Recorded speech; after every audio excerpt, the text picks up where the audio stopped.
Welcome back. This is funny head injury story number 6. So I was I was a little older this time. I was between, I think, 8th and ninth. I think I was between ninth and 10th grade. 8th and ninth grade. Something like that. Anyway, I was at Keck Pool in Allentown, Pennsylvania. It's on the east side. And I was sitting I was sitting outside where the person, the lifeguard sits to take the money, right, as people are coming in. And I was sitting on the outside. There was a metal stool there, and I was sitting on it talking to this lifeguard who we both swam in school, and that was our common thing for talking to each other. We were both really into swimming. He was way better than me, but we were both we were sitting there, and this kid, he was a basketball player. He was, I believe he was the same age as me, but he was way bigger, taller, stronger, and he just walked into the hallway one day, that day, and just swatted me. And his hand started back here behind my ear and went around this part of my face. and he just swatted me, and I had no idea. There was no, as far as I remember, there was no preamble, there was no there was no exchange. He just walked up and slapped me.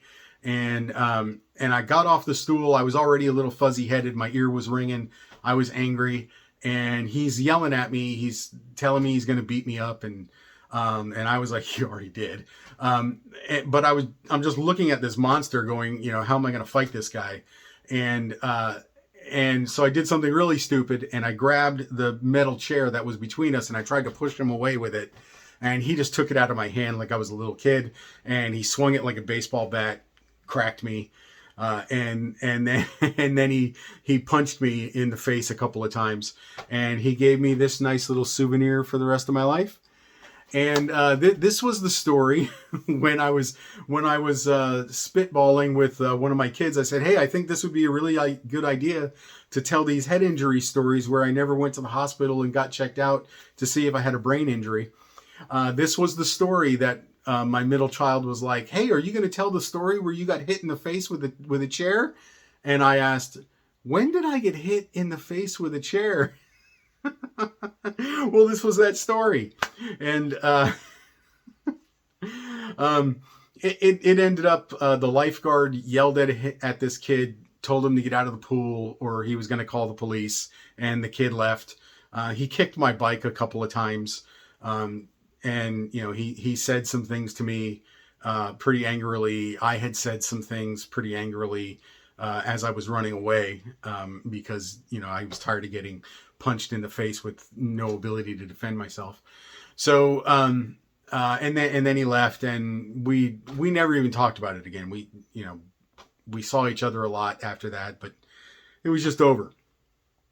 So anyway, the next day, I believe my mother asked me about it because she could see my eye was black and blue, and I had the thing in my eye, the blood in my eye. And she asked me what happened. I told her, and that was the end of that.